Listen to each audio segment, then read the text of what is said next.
Welcome to episode 2 of the Moving Standpoint podcast. And today, this is going to be a podcast partly in English and partly in Norwegian, because Norwegian is my native language. So, um, yeah, I'm reading. I have this book from this book. Awakening from the Meaning Crisis, A Call for Adventure, from the Norwegian author Marwa Irén. Uh, how do I pronounce her last name? Magub, Magub, Magub. Yeah, I'm not sure.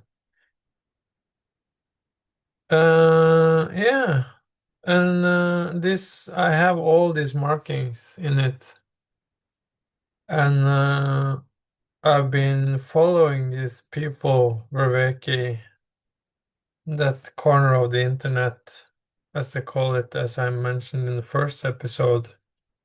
And this is really a treasure trove of a book.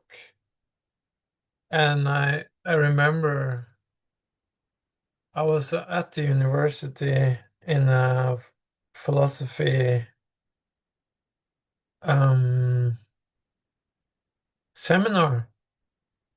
And I had been following these people for, at that point, 3 years, I think, maybe 4. And I was like telling everybody who I was in dialogue with, like, hey, you have to check out these people. And little did I know that actually two people had made a Norwegian edition of just collecting everything from the Awakening, from the Meaning Crisis series on YouTube. So I was super excited and I got to know them. And we're also attending this course from Guro Helskog Hansen together. Uh, so yeah, this is a book that I'm gonna use throughout this series, and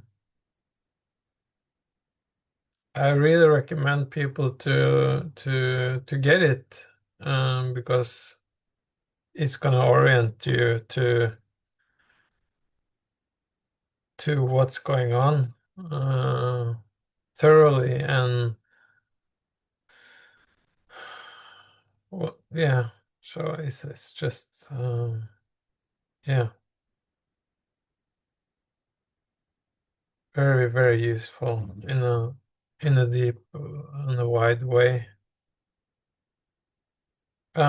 So but to get into this podcast context, I will. I mentioned, I think I mentioned, yeah, I was pointing to it in the first episode that this is going to be a vehicle in a shape or form as a symbol. And why? Why does a symbol mean?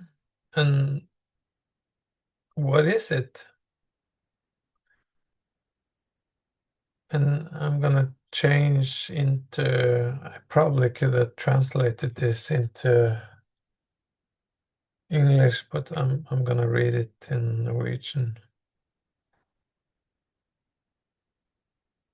Um, yeah.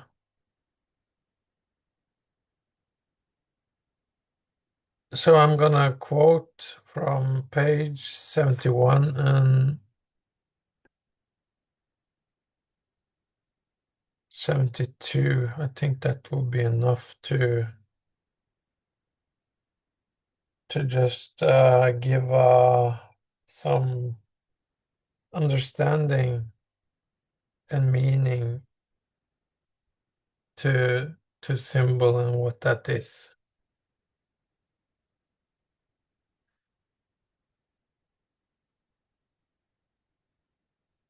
So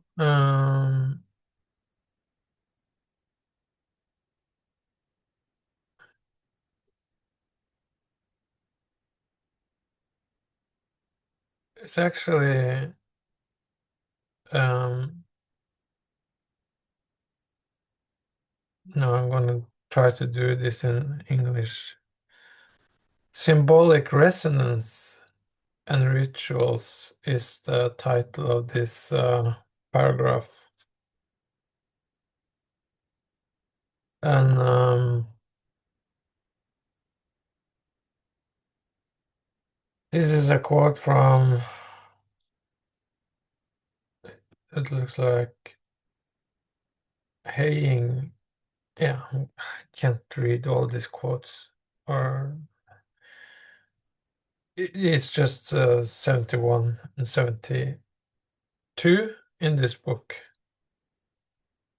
And I'm gonna translate it into Norwegian.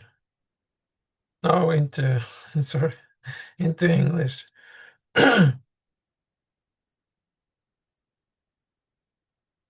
The fireplace and the fire is a center for life in a home base.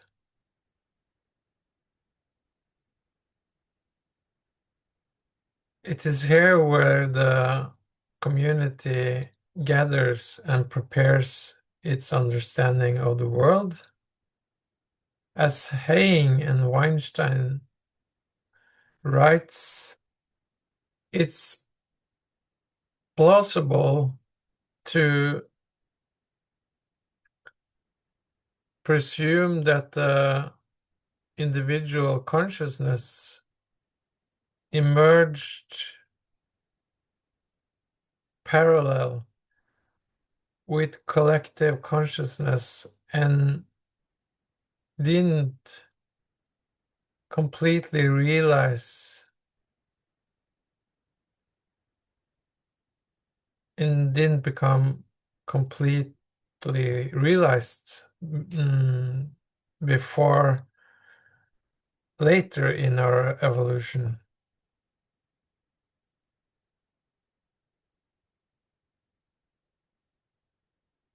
Evolutionist psychologists with a specialization on development of religion, moral, and consciousness and the human mind, Matt Rosano, has, together with Haying and Weinstein, argumented, argumented for that to be gathered around the fire camp or fire bonfire uh, most likely influenced evolution of our intelligence. He argumented that some of the reason can be that the fire has a hypnotic effect in that sense that it leads to an narrow consciousness, narrowing of consciousness of sensual impressions, kind of like a slumbering state,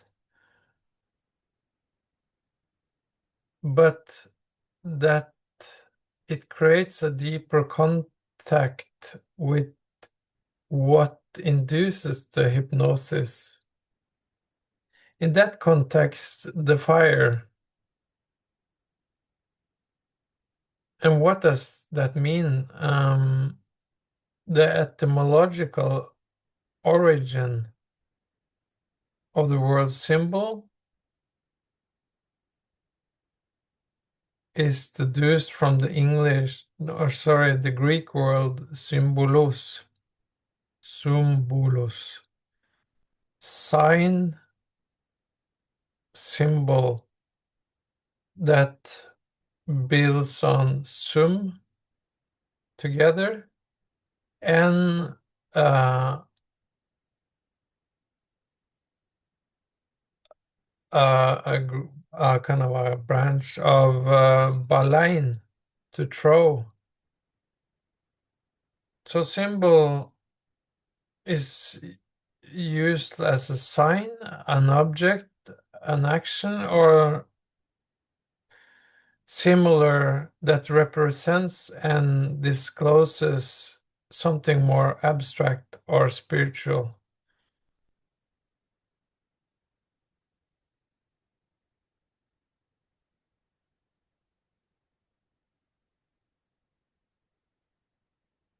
Okay. It's an ambiguity that's good, that is explored. The ambiguity meaning the sign and symbol distinction.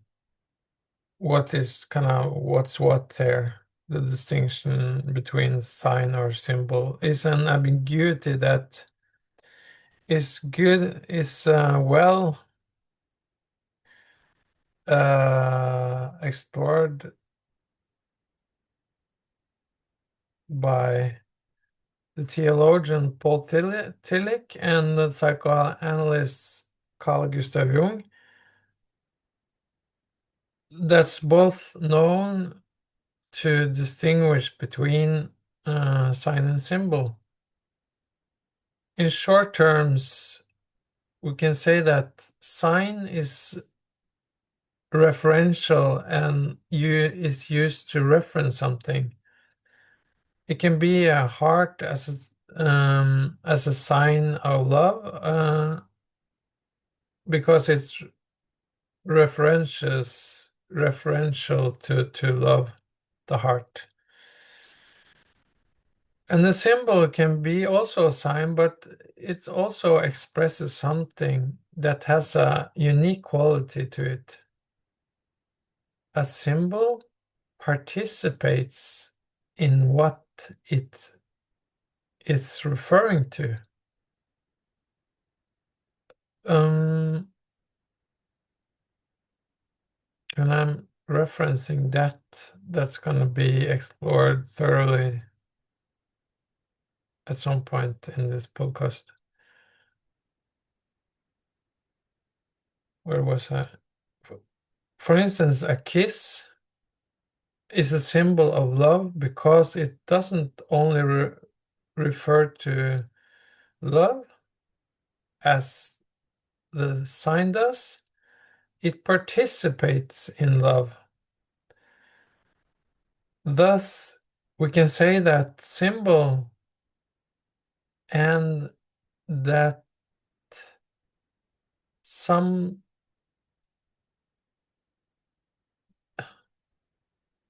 I'm gonna read this first.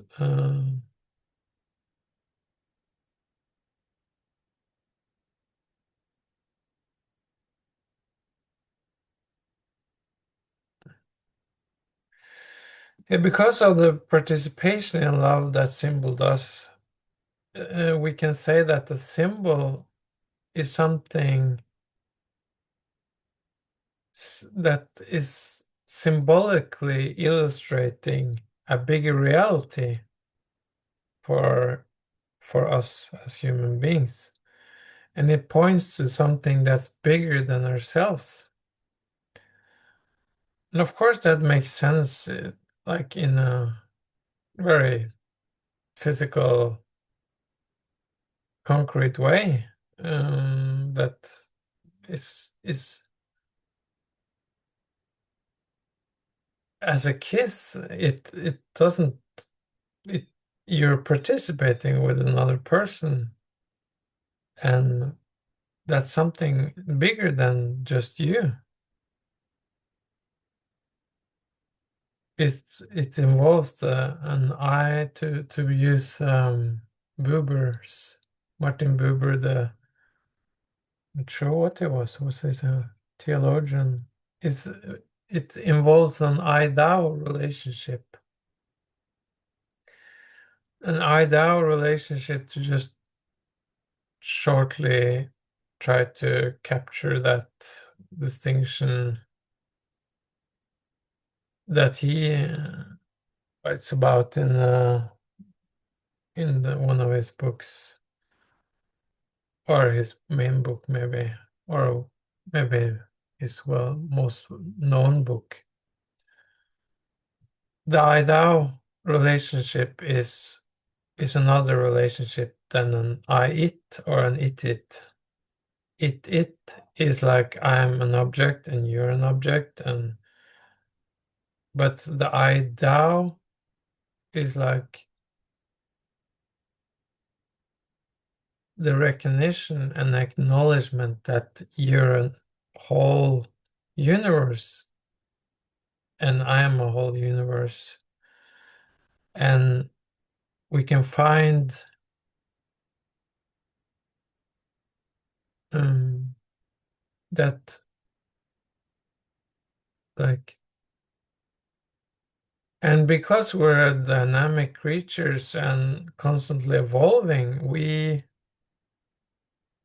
if we frame a person or ourselves as a solid thing and like an it or an object,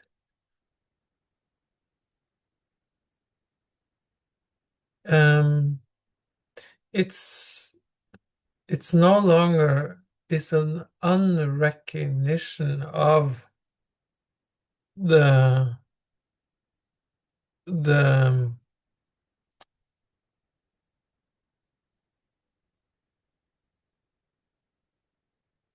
that mm,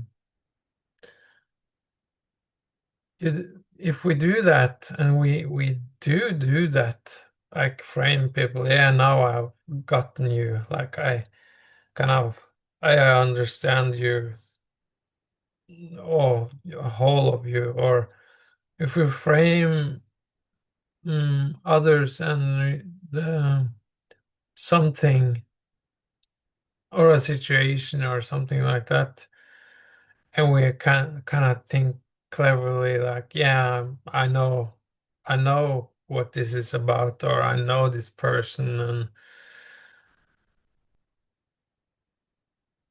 that's uh that's not how reality works, and we can get stuck in this framing of reality that I would do, like we can get stuck in reality that's not affording us for novelty and kind of a newness and a moreness of encountering another being or another situation or another way of perceiving things. Actually brings me back to the title of this podcast, Moving Standpoint. And so this uh,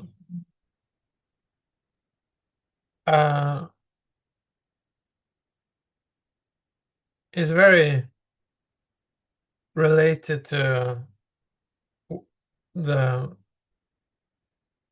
how easy it is for us to deceive ourselves, because we our mind does frame things and it's helpful to frame things, but we think if we think we have the whole have like have the whole reality of something or a situation or a person or ourselves, we can easily deceive ourselves and just repeating that story that we have of whatever.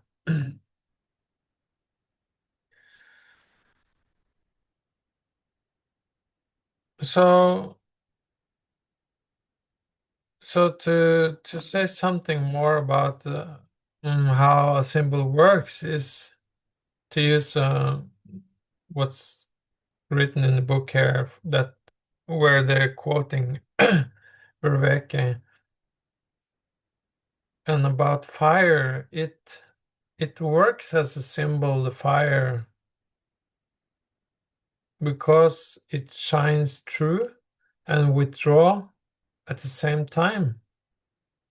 You look at the fire, you've seen this, or a candlelight, or whatever it is. And you can follow the fire and its movements, but you can't grasp it because it has this ability to capture, grow, and light up and withdraw and disappear and show up. And that's a symbol of reality itself. And that's the recognition that reality itself, in a deep way, in an ontological way, is something that can't fully ever completely be grasped, because it's this quality of the symbol of the fire is can it kind of quite obvious. It's when you see through into reality with the symbol of the fire, you can be more curious about this movement that it does. So the symbol, having that as or the fire as a symbol, having that as a fundamental orientation,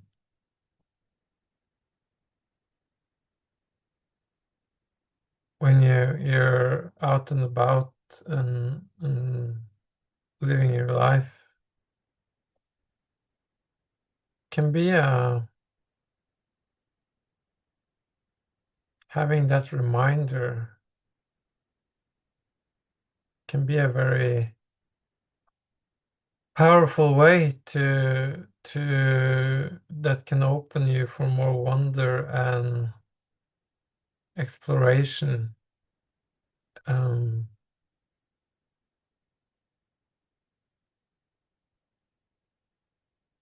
I have to start timing this. It doesn't show any timing when I record, but I think this is enough to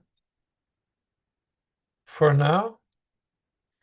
Just slowly walk us into what's gonna be emerging from this series as we go on. And yeah, just really recommend this book. It's a great one. And it provides you with a framework of, and I'm gonna put the link. They also have a podcast series that I really recommend, where they're in dialogue with each other, the couple. Uh, and so I'm gonna give yeah, I'm gonna reference. I'm gonna put a link to their podcast series, and I'm gonna end this second episode here, and hope you find this. Please comment if there's some unclarity or questions or comments. And I wish you Uh, a wonderful day, and hope that you find yourself in a state of curiosity and wonder and